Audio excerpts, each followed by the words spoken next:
So, credit scores are experiencing the largest drop since like 2009. And many people talk about that time as being one of the hardest times financially for people due to the housing market crashing and so many other things. In this video, I'm going to go over some of those things, but I'm not about talking about problems without the solution. I want you to think solution based on how you can be a part of the number of people who have a rising credit score, but more importantly, how you can learn to restore your credit score if necessary, but also generate more cash flow, bring more money in. Because at the end of the day, people need more cash flow. People need more money. And no matter where you are in life, I'm sure you can benefit from more money. So I'm going to give you something that can help you do that if you so choose. But also, if you're just wanting to better your credit, you can do that as well. And if you need our assistance, we can help you. But I want to put you in position to be able to understand credit for yourself and then make money for yourself from the information I'm about to share today. So let's go in. This directly comes from the FICO website. And basically, FICO released inaugural FICO, the FICO Score Credit Insights report highlighting major shifts in consumer credit. So FICO's analysis reveals how student loan repayment, shifting payment priorities, and generational differences are transforming credit behavior across the U.S. And many of you have been hit with the student loan repayment. Basically, the student loan repayment changed a bit when people had to start repaying those loans. They were out of deferment status, and a lot of people's scores dropped significantly as a result. Some people's payments associated with their student loans went up, and some people are just having those late payments being reported, and that late payment now being reported has affected them tremendously from a credit score standpoint, cash flow standpoint, debt to income ratio standpoint. So these are some of the things to be aware of. And what they pointed out is that a bigger drop has come from the Gen Z range. Gen Z is basically ages 18 to 29. So here are some of the, findings. National average FICO score at 715. That's the average of everybody. That's million. 715, that's pretty good. I remember in 2020-ish, it was a lot higher for people, but the average score dipped 2 points from 2024. That may not sound like a lot, but if the average dipped 2 points, that means some people went up, some people went down much more than that. But it said also, although it remains stable since FICO's last update, driven by rising credit card utilization and a spike in missed payments, in part due to resumed student loans and delinquency reporting, which is what I mentioned. But let's talk about the Gen Z, the ages 18 to 29. They experienced the largest average FICO score decrease of any age group, down 3 points year over year. So those in that age range are having a significant impact in their scores dropping. Now, it's not the end of the world. So it's not end all be all. Don't let the credit score drive you or drain you or give you anxiety and fear and things of that nature as it does for many people. You just have to understand where you are and say, okay, what do I need to do or what do I need to learn in order to fix it? Because exactly what it is you're dealing with lets you know what it is you need to be paying attention to in order to boost your score. I talk to a lot of different people, and sometimes they take so much advice from just online information. Not that the information is or the advice is bad advice. It's just that it might not be applicable to them. So you have to know what's going on with your own credit score so you can determine, oh, this is what I need, not that. Because sometimes people go and open all these new accounts. That's not what your credit profile needed. You needed to build credit by paying your credit cards now. It just varies. You needed more cash flow. You needed more income. So hopefully that makes sense. But you got to understand what's going on personally with your credit so you know what information is right for you.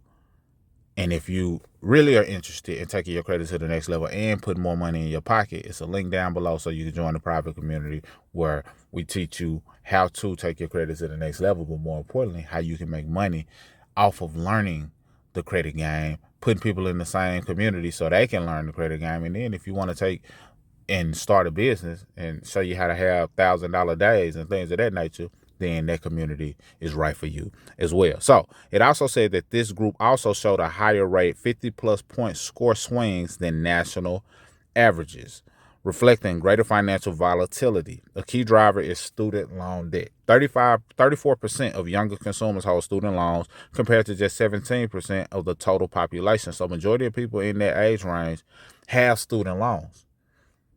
And that's a big deal because a lot of times these student loans that they accumulate don't even put them in a position to make the money that they accumulated the debt for. They went to school thinking that they were going to go in this field, and the field is not even getting them a job.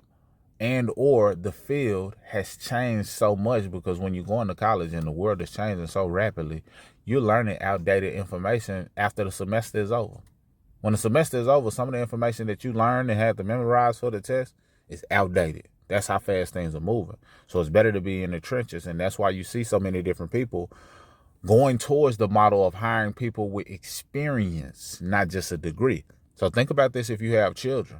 College used to be a thing that people aspire to do, but the model is changing. You got to think of things that's going to give them some type of hands-on experience if they want to go down their route, that's going to give them the ability to use their mind and creativity if they want to go down their route. And if they choose to go to college, they know why they're there, because they're there to network or there to expand on whatever it is that they already have an interest or a passion in. It needs to tie in and align.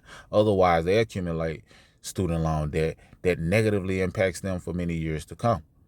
Very important. All right, so here's the payment hierarchy. Auto loans reclaim top priority. Consumers are now 19% more likely to pay auto loans than mortgages. It wasn't always that way. Most of the time it's a mortgage. People are like, nah, I need my mobility. I need my vehicle. I need my ability to be able to probably even use my vehicle to make money if necessary. So placing autos at the top of the payment hierarchy. Mortgages are 56% more likely to be paid than personal loans, which are 64% more likely to be paid than bank cards. Student loans rank lowest, even among high-scoring borrowers. So this is the thing. People who borrow money from a student loan standpoint, they're like, man, I'll pay all this other stuff, but that student loan is going to have to wait. That education I got, and they starting to realize that it's not benefiting them as they thought that it would. Let's go over some of the trends, and then I want to talk to you about some of the solutions. I won't go through this article verbatim, but I really want you to understand what you can do, your role, how you can better your credit score. But since a lot of people in the world are experiencing credit situations, credit dips, delinquencies, late payments, which turns into charge-offs, which turns into collections, that means there's going to be a lot more people who need your help. If you're interested in bettering your own credit, then guess what? As you learn things that you can do to better your own credit, that then automatically makes you a product of the product. Because if you're able to take your score to the next level, then you're able to help somebody else do the same thing. Whether it's you share the same information that you were exposed to them, and now you get paid as a result of sharing the information, or whether you become somebody who also is on the front line educating and helping people take their credit to the next level. Now you've created a stream of income for yourself while also bettering yourself. And you become a voice inside of your family of people who can ask certain questions to, because they understand, oh, this person has done it for themselves. And now you become an asset to the family. So these are things to consider. Not even if you're, it's not that you were interested in launching your own credit business. That's possible. But the fact that you were able to learn credit, now you can earn from credit, push you in the asset column of your family. That's very important for you to consider, because me personally, I didn't go down the path of saying, you know what, I want to educate people about finances. I want to educate people about credit. That wasn't it. I went down the path of, okay, what can I do to better myself? And then me bettering myself and my credit and having 800 plus credit scores in my 20s made me say, okay, it's a lot of other people who need this information, who don't know it. Let me start teaching it. Teaching it led to people getting some good results. And, we gave away free information, did all sorts of things, workshops, et cetera, in order to help people learn how to fix their credit themselves. And then later we found out there's a lot of people who don't want to do it themselves. So we restore credit on the behalf of people as well. And now I realize people need to understand how to generate more income. And now we help people make money from the game of credit as well. So if you want to do that, the link is down below so you can join the community, learn how to better your credit, number one, but then position you to make money from the community, as well as if you decide you want to launch your own credit business and have those $1,000 days, etc. So trends in delinquency rates vary by credit report. So auto loans delinquency rates increased by 24% since 2021, and affordability remains a challenge across all score groups. Bank cards delinquencies rose 48% since 2021, with utilization climbing to 35.5%. Mortgages delinquencies increased 58% since 2021, though still below pre-pandemic levels. Personal loans delinquencies declined from recent peaks aiding a tighter underwriting. So these are just the rest of the areas of things that have gone down from a delinquent, meaning they were late. They, didn't pay it on time. And those things can trickle down and cause a domino effect in other areas. But anything not being paid on time also represents a person needing more cash flow, So join their private community. I know it's something in there that you can benefit from.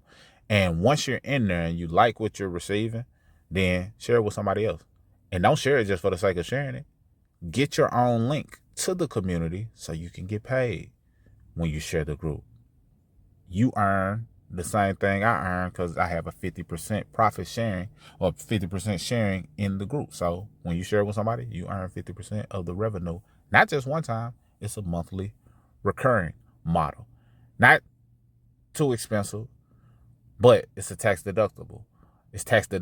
Basically, whatever you circulate in order to get inside the group, it's tax deductible. But I know for sure it puts more money back into your pocket than it takes because of the value that's in it, what comes from having a higher credit score, and then you being able to increase your income inside of the group. Makes it pay for itself hand over fist. It's really pennies. I'm really giving it away in comparison to what it really, can do for you financially. So that being said, without me trying to oversell it, join the community so you can be a part of helping all of the millions of people who are experiencing impact due to these times that have them having more delinquencies than typically before. Mr. Smith signing out.